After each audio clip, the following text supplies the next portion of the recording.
The Kano state government lights up the crystal ball for the 2017 financial year with a budget of 217.9 billion naira and riding on the crest of an impressive internally generated revenue of 200% increase from 1.2 billion naira to 3.5 billion naira. But how would the Governor Abdullahi Ganduje-led government address the high level of poverty, 300 billion naira inherited liability, a nightmarish $6.3 million tomato pest, and also the challenge of girl-child education, herdsmen crisis, and war still? Kano is home to the highest number of out-of-school children, rising from 1.2 million to 3.5 million. Most certainly, Governor Abdullahi Ganduje has his work cut out for the year. It's question time. Welcome to the program. I'm Benga Ashiru. You may also join in this conversation by sending us your comments on our social media platforms showing on your screen. Now let's take a closer look at Kano's 2017 budget called Budget of Self-Reliance for Sustainable Development, with a capital budget of 138.4 billion naira and a recurrent expenditure of 79.3 billion naira. How does Dr. Ganduje intend to finance this spending? And our mission to put things in the proper perspective, Channels TV crew was at the Kano government house and the state's capital. We met with the governor of Kano State, Dr. Abdullahi Ganduje. We began by taking him to task on the viability of expanding the state's tax dragnet and the economic implication for the states.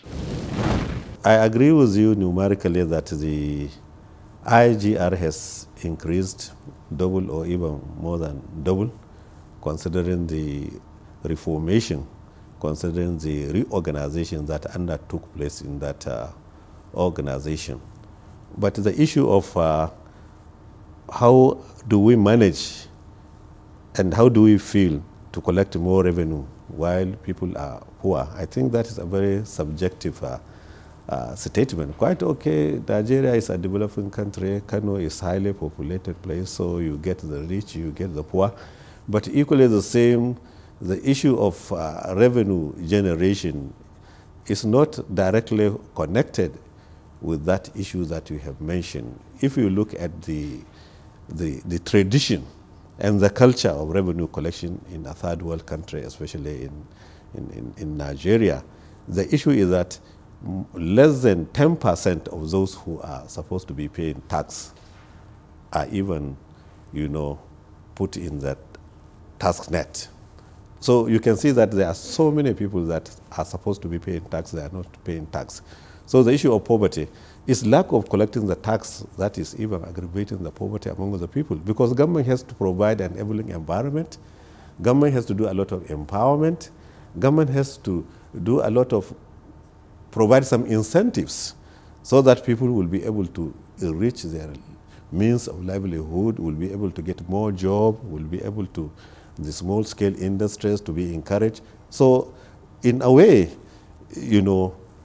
is the tax that you collect from people, and then is the tax that you will be able to provide an environment for people to be able to reach themselves or to improve their quality of life. Let's see the financial plan for Kano State now. You've earmarked a budget of 217 billion naira. You tagged it the budget of sustainable self-reliance, focusing on 5 key areas: education, health, works, land, and agriculture. So how do you intend to change the fortunes of the state positively with this budget? Yes, this is very interesting.